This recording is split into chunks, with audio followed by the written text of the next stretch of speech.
Olá, meus amigos. Boa noite a todos que estão aqui no Brasil e no hemisfério, no lado ocidental, e aqueles que estão mais para o lado oriental, um bom dia, ou talvez até uma boa tarde. Obrigado pela presença de todos vocês em nossa oração pelo planeta de hoje.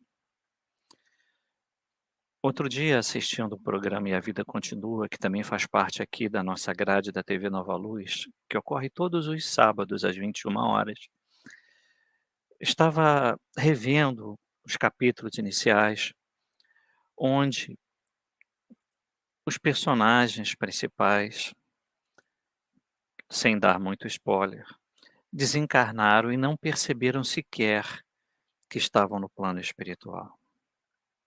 É interessante, ver esses casos, né, ler esses casos de André Luiz, para entendermos como cada situação é distinta no plano espiritual. Mas nesse exato instante vivemos um grande volume de retorno, número de almas que retornam ao plano espiritual. E o que nós podemos dizer disso? Vamos pegar 2 grandes grupos, os materialistas e os espiritualistas. Dentro desse grupo de espiritualistas, nós espíritas nos encontramos, porque acreditamos que a vida continua. Nesse caso, tomei a liberdade de colocar-nos no grupo dos espiritualistas. Não sermos uma especificidade dos espiritualistas, mas sermos um grupo dentro desse grande grupo. Materialistas ou não, vamos enfrentar o plano espiritual.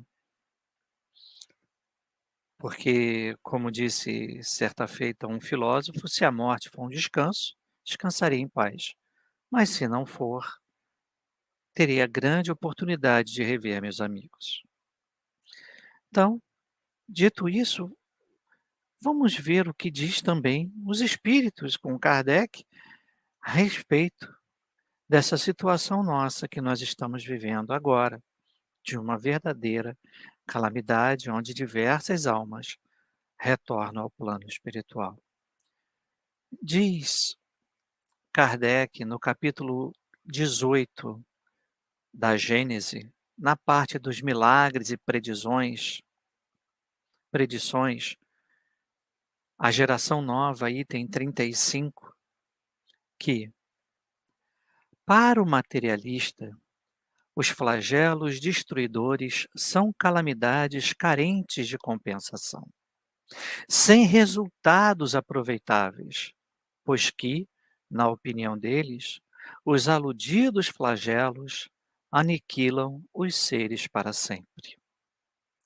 Para aquele, porém, que sabe que a morte unicamente destrói o envoltório, tais flagelos não acarretam as mesmas consequências e não lhe causam o mínimo pavor.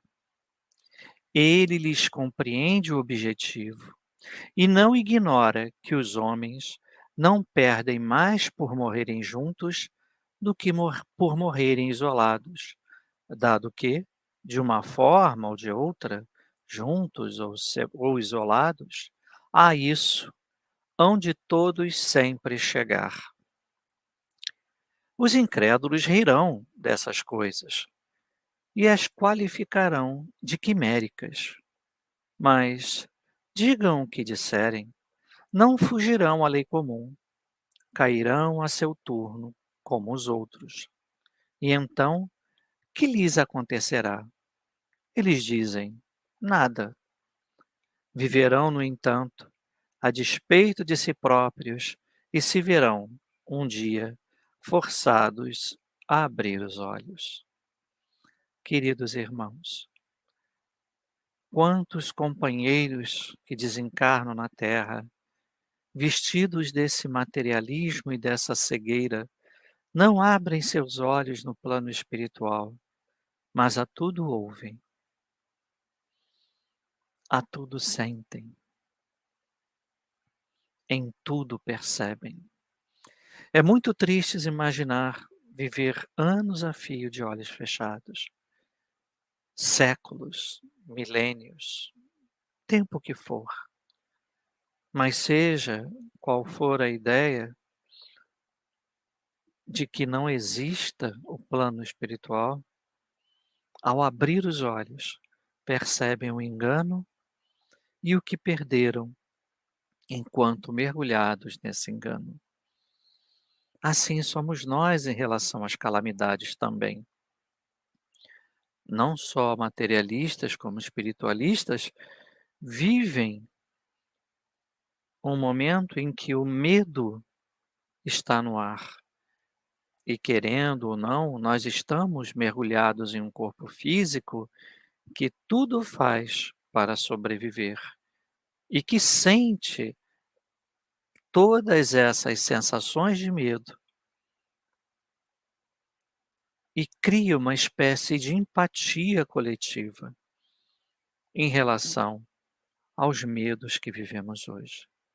E qual é a forma de superar esses medos? Qual é a maneira a qual devemos utilizar para que esse medo não influencie no nosso bem-estar? A oração, a reflexão, a razão, a meditação e a busca pelo equilíbrio. Não que o tenhamos, não é preciso ter o equilíbrio, mas buscá-lo. Nenhum de nós tem equilíbrio suficiente para superar tais medos. Incluo-me nessa lista. Esses medos nos incomodam. Esses medos nos levam muitas vezes à depressão. E como superá-lo? E como vencê-lo?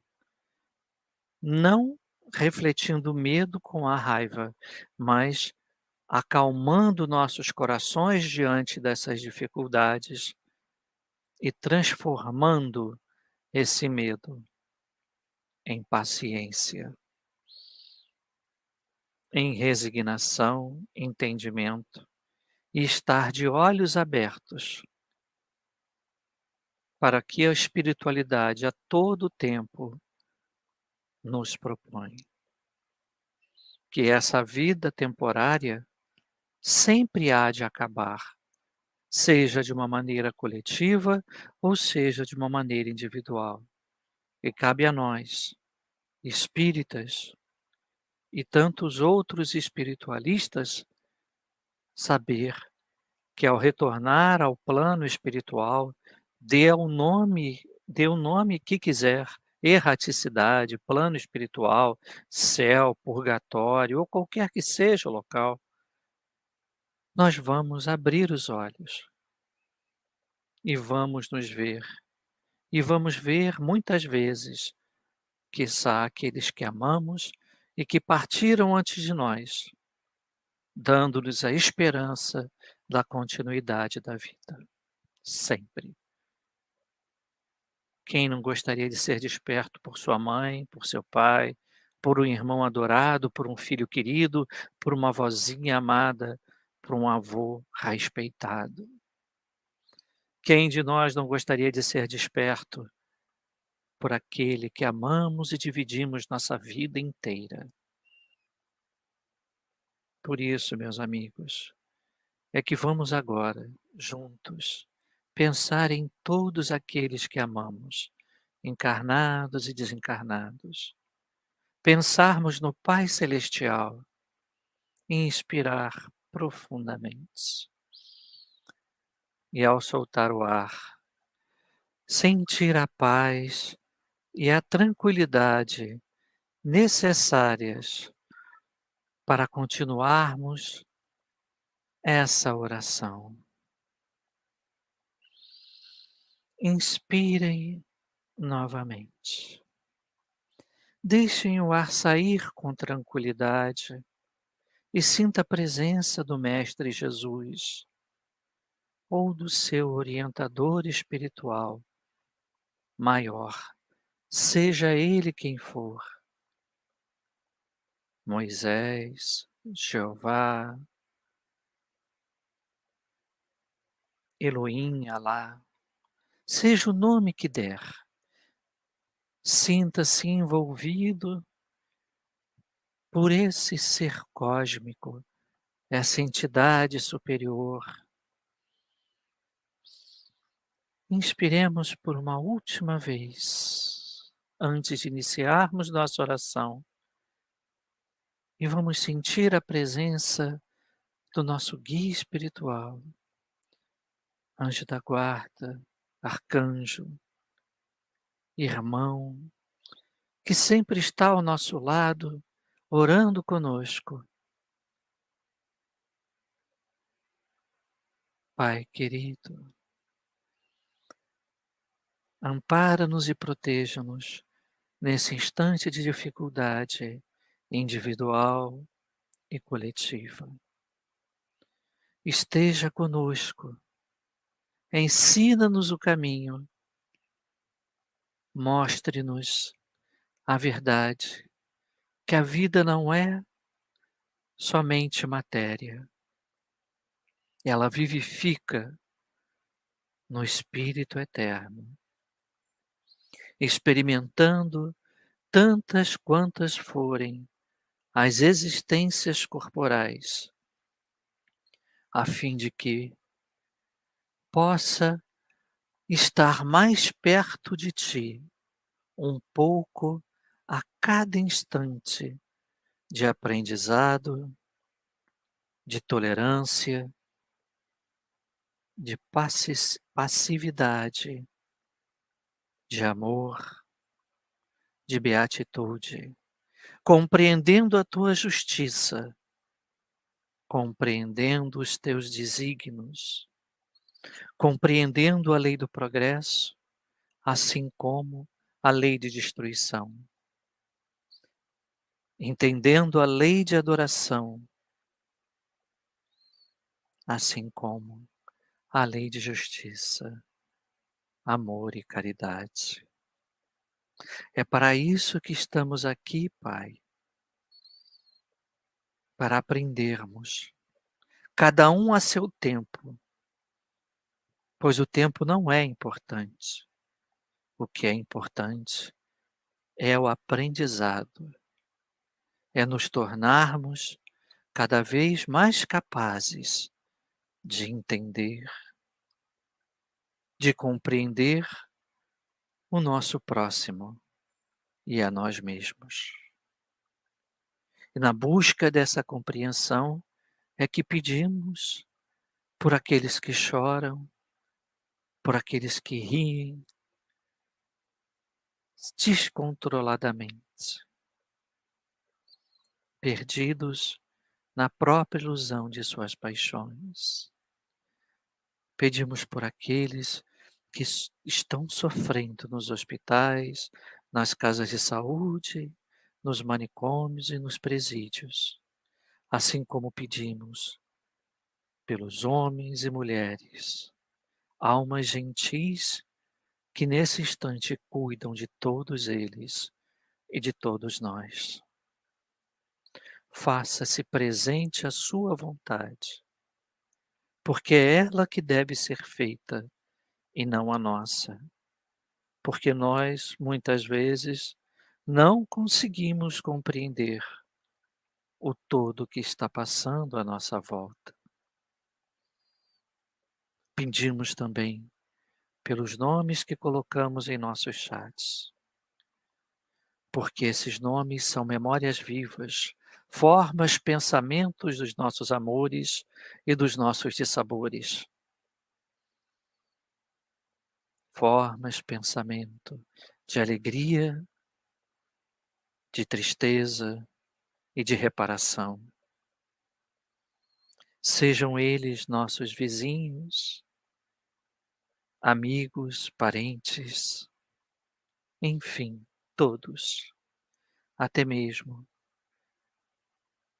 daquele animal, amigo querido, que nunca nos deixa de lado, confia e está sempre conosco, como nos dando forças para continuarmos. Obrigado, Senhor, por este momento. Salvação para as almas, paz e luz a todos nós, a seres racionais e irracionais que vivemos na Terra. Que assim seja. Vamos inspirar uma última vez e, ao soltar o ar, vamos nos sentir leves, calmos, amparados e protegidos. E abriremos os olhos lentamente, tendo essa sensação de alegria, de conforto e de paz. Meus amigos, muito obrigado pela presença de todos vocês, de todos aqueles que participam conosco dessa oração pelo planeta e demais programas que fazemos aqui no nosso canal da TV Nova Luz. Acompanhe-os, são bastante interessantes. São vocês que constroem o Espiritismo todos os dias. Nós somos apenas mediadores desse grande caminho, o qual damos as mãos, a fim de que possamos seguir juntos, um amparando o outro. Muitas vezes não é a mão, é o ombro, é o abraço, é o colo, mas estamos todos juntos nesse caminho, a fim de que possamos evoluir cada vez mais, como indivíduos e como sociedade. Obrigado a todos e até a nossa próxima oração pelo planeta. Fiquem com Deus e até lá.